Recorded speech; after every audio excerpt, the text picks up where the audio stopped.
ఎన్నెల అమ్మను పెండి పిల్లను చేసిరి ఎన్నెల ఎన్నెల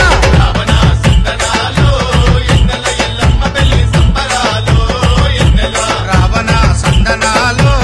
ఎన్నెల ఎల్లమ్మ పెళ్లి సంబరాలో ఎన్నెల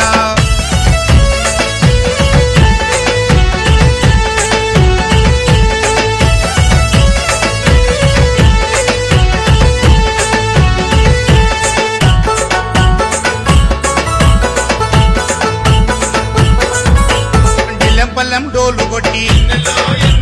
దండకాలు చదువుకుంటా నాగమ్మకు బోనమెత్తి